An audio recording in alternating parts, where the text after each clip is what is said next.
What's up, guys? Welcome to the Voicey Army, where instead of getting deployed, you get unemployed. That's right, this is your captain, Zach, and today's subreddit is r/IDontWorkHereLady. Don't forget to like, subscribe, and hit that bell to never miss an episode. This story's called, I Really Don't Work for the Court. Background. I used to work for a large county, a busy one with almost 25,000 civil service employees and 70-plus departments, all in various offices spread out across over 12-plus different large buildings. I was just one of many office minions. I did my job, mostly budgets for my one small office. It was years before I had a clue about what all those other offices did. However, occasionally I would run into people who assumed that the county badge I wore meant I'd automatically know the details of whatever specific department they needed support from. The setting. On this occasion, I had to park in the very back of this massive employee parking lot shared by two major county buildings. One building was the courthouse and its offices, the other was a large structure with a few dozen different county offices. I didn't work at either office, I was just headed to the large structure for finance training. I was still very new to the job, so I was a little more dressed up than most people. Slacks and nice shoes, trying to make a good impression everywhere.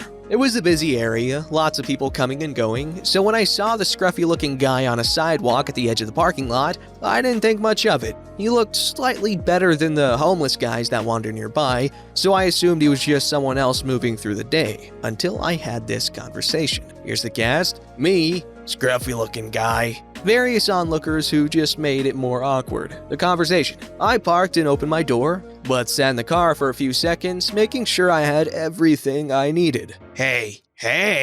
I didn't respond. I didn't know he was talking to me. Hey. Hello. At this point, I was getting out of my car and realized he was talking to me. I started to think he might be one of the homeless folks after all. I figured he'd ask for money next. I picked up my cup of caffeine and pulled my laptop bag out of my car. Hey, scruffy-looking guy started to walk towards me. Hey, do you work for the court? I shook my head while shouldering my bag. No, I don't. Sorry. I gave him a nod goodbye before I turned my back and walked away quickly, heading towards the county buildings. I had to get to the training on time. I was only a little startled when scruffy-looking guy caught up with me and walked beside me, keeping pace. People looking for public services in the wrong place is pretty common. I often had to point people in the right direction. It's okay, I just need to tell him something. I put on my helpful customer service voice and pointed towards the courthouse building. Sorry, I don't work there. You should talk with someone from the court. There's an info desk inside. Oh, come on, you work there. I was still hurrying through the parking lot with scruffy-looking guy still keeping up. I really don't. I just need him to change up my lawyer. I kept walking, but I stared at him in surprise for a few seconds. At this point, I was wondering what he did to need a court-appointed lawyer. I wondered if he was out on bail. And I really wondered who the hell approaches someone in a parking lot to request a change of attorney. No, he's an okay guy. He's just not doing things right. I need a new one. I kept walking, trying not to let the surprise and rising concern show on my face. Still baffled he's talking to some random person in the parking lot about this. Still wondering what he did to need a court-appointed attorney. I'm so sorry. Really, I don't. Scruffy-looking guy continued to follow me. Come on, just help me out. It's your job. Me, now past the parking lot and trapped at a crossing light. The other people at the light were pretending not to listen, but I saw people pause and scrolling on their phones to furtively watch scruffy-looking guy and I really don't deal with that. You need to talk with the info desk at the courthouse. I'm talking with you. Can you tell him? No, I don't work for the court. I don't know how you... Stop. Just stop. Don't try that. You got a badge. That doesn't mean I work for the court. Anyone who works for the county has a badge. I gestured toward the people around us, waiting at the crosslight, most with badges. They all looked away and suddenly became very busy with their phones again. Scruffy-looking guy walked with me across the crosswalk and followed as I continued to the building. Stop playing. You work for the court, holding all that paperwork, dressed up and everything. Bet you're a lawyer. I'm not. You are, aren't you? No, You could be my new lawyer. I finally stopped on the sidewalk leading to the doors of the building, raising my voice. getting startled looks from various people passing by. I work in budgets, not for the court. Not everyone with a badge works for the court. Huh, but you do work for the county. Yes. So you know people at the court. I sighed, but managed to pull most of the customer service voice back into place. I'm sorry, I don't. I really don't work with the courts at all, and I never have. I have zero information on how to get a new attorney. You really should go over there and talk to someone. That's what I would do. Scruffy-looking guy stared at me, apparently finally comprehending. Huh. I started walking away again, pointing to the courthouse entrance we just passed. Just go through there to the info desk. Scruffy-looking guy standing still, calling after me. Okay. I walked away again, almost to the doors. I called back over my shoulder, "Take care!" Scruffy-looking guy now yelling after me. Hey, well, can I get your number then? More people were giving us strange looks at this point. I just looked back at him, then just shook my head in total disbelief and kept walking. Hey, I didn't kill anybody. I'm a good guy. Several people started slowing down to watch, my fellow office minions hoping for a little drama. I shook my head again, opened the door to the building, and hurried inside without responding. Scruffy-looking guy shouting from outside the door as it shut behind me. Well, screw you then, uppity biscuit eater. Epilogue. Security came to the door when he heard the yelling and asked if I was okay. I said I was fine. Security stepped outside and Scruffy-looking guy hurried away, but not towards the courthouse. My finance training was as boring as it sounds. I never saw the guy again. If you really want someone like that to leave you alone, I think the best thing to do first is to be like, obviously to say, oh yeah, I don't know what you need, I can't help you, da-da-da-da-da. But if they keep helping you, you can be like, you know what, actually, I might know someone, or I might be able to help you, and then give the most obviously ridiculous advice in hopes that they'll think you're just completely stupid on the topic, and then they'll leave you alone, because they don't want to waste their time with an idiot just like you. This story's called Nice Try, Karen, but you're not my mother. My original post of this got taken down for some reason by the mods, so I'm reposting it. Because 1, it's a good story to share. 2, there's nothing wrong with it, and it's posted according to the rules. 3, I would like the mods to explain, so if they do take it down again, what did I do wrong so I can avoid the same mistake in the future? So in my first post on this Reddit, your name's not Karen? Not my problem. I gave some excessive background, but that's because I have a lot more stories, not even limited to this Reddit. I decided to share another one. Where this story takes place is actually the only motel room access from exterior of building my parents have managed thus far. It's pretty old and a lot of things have to be manually done or switched on or off. So it was a Friday and early evening. I was heading down to the opposite side of the hotel to turn on the exterior lights, electronic sign, parking lots, etc. This motel didn't have all doors with electronic locks,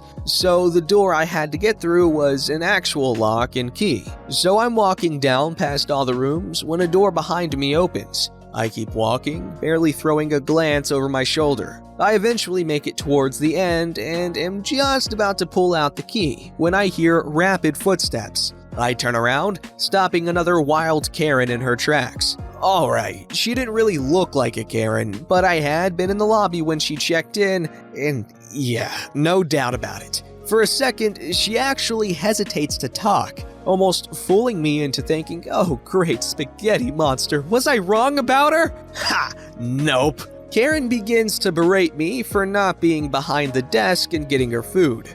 What the hell? It's a motel. Where does she think she is? La expensive hotel? I tell her in a mocking way, since I honestly gave zero loves about what she thought. Oh, sure, let me just snap my fingers and conjure food from the non-existent kitchen, Your Highness. She did not like that. I was sure she would start yelling at me for mocking her, but nope. You're a witch? Once more, I ask, what the hell? This just took a turn that made me long for a big stick to smack her upside the head with, because something was obviously just rolling around up there. Maybe if I smacked her hard enough, I could make her qualify to be shipped up to the loony bin or the funny farm. I start laughing in her face, mostly from my own thoughts. Her face starts to turn this shade of red that makes me laugh even harder, because it makes her look like the tomato from VeggieTales in a blonde wig. Why are you laughing? I'm the manager's wife and I can fire you. Still laughing. I'm bent over trying to breathe properly, with tears streaming down my face from laughing so hard. That makes me start snorting from breathing in and out at the same time. I know, that's total Baltic semen. I wrote in the first post about my parents, right? My parents are the collective manager here. She has no idea. I eventually take a deep breath, clench my nails into my palms, and look this Karen straight in the eyes. You'd fire your own daughter, Mom?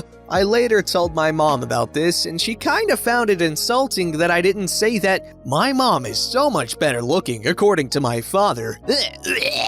Karen looked so dumbfounded by what I'd said that I have to actually turn my head towards the side completely so she's out of my line of vision, so I don't start my laughing fit again. She huffs angrily and walks away. I turn on the lights and think that's the end of it. Nope. The morning shift typically has to clean up breakfast, and since I was helping my dad, who at the time was suffering from something unknown in his legs that made it painful to walk, I was the one that was cleaning up breakfast. It's from 6 to 9, and it was about 15 minutes from 10.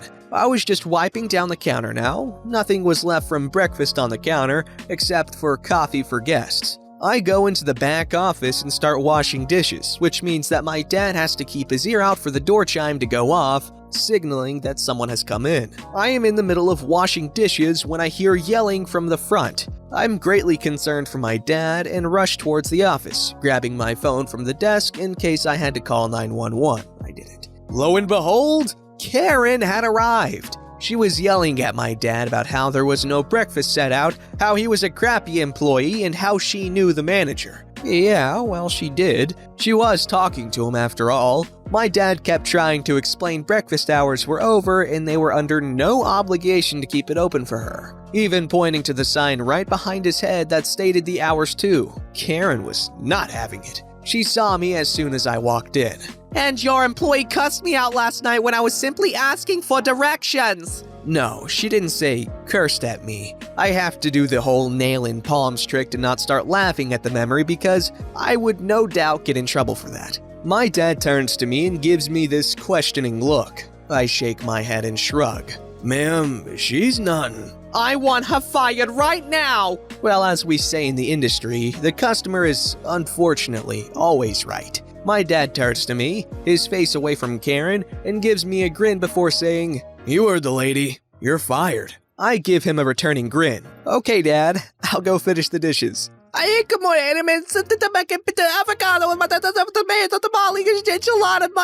dad turns to her and says, "Is there anything else I can help you with?" Karen demands to see the manager. Now, in the back office, a few steps away from the open door that separates the office from the front desk, I watch my dad stroll into the office, in quite a bit of pain, which made me mad, close the door, wait a minute, before he walks back out and says, "I'm the manager here and I'm asking you to leave the property." Karen screams, Well, then I'm not paying. "Okay, guess what? You already paid at check-in, with that cash that requires a $50 deposit, so therefore, you're not getting it back." My dad shrugs and I walk out from behind the desk a moment later to refill the coffee pot, where Karen has moved to get some.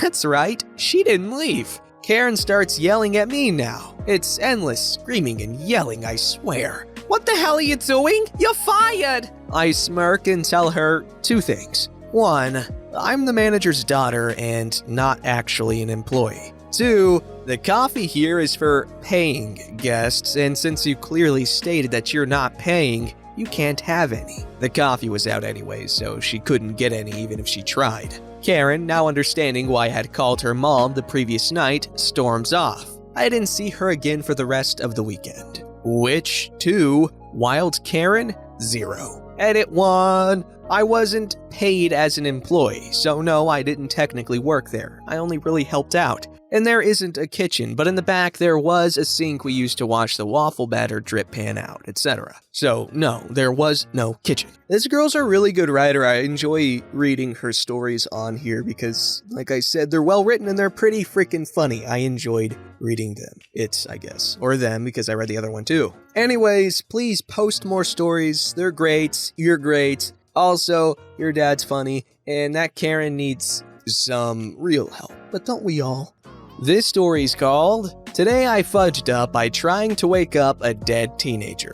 Today I fudged up big time by trying to do my job. Well, not specifically today. This is an old story, but then again, I'm an old man. About 30 some odd years ago, when I was in my early 20s, I worked for a newspaper as the assistant district manager. One part of my job that I was doing then was to go around and make sure that the paper boys, remember them, picked up their delivered bundles of newspapers for delivery. This was on a Sunday morning and I had to drive around to all the drop-off spots, and there it was. A bundle of newspapers still sitting out, undelivered. I looked in my little booklet of paperboys and saw the name and address of the boy who was supposed to get them. No issue, he probably overslept and I just needed to wake him up. I went to the house and knocked on the door. A woman in her 40s answered the door. "Hi, is Paperboy there? He hasn't picked up his newspapers and they need to go out." The woman then solemnly looked me in the eye. The 16-year-old boy who I was talking about had hung himself in his own closet the previous day and was gone. She was a neighbor who was staying with the family to help them. I felt about 1 inch tall. I don't remember what exactly I said to her, but I apologized for the interruption and waking everyone, gave my intense sympathy to her, and backed away with my tail between my legs. I then contacted my boss for a copy of the customer list and delivered those newspapers myself for the next few days. It was awful. I know that I had no way of knowing, but I defy anyone who has something like that happen not to feel like the cosmos should have presented us with divine knowledge to not get into this. I didn't stay in that position for too much longer. Man, that's sad. Not much to say other than that. That's just really unfortunate for everyone involved. Obviously, the Redditor here received the least amount of grief from what happened, but goodness gracious, that's sad. Don't forget to like, subscribe, and hit that bell to never miss an episode.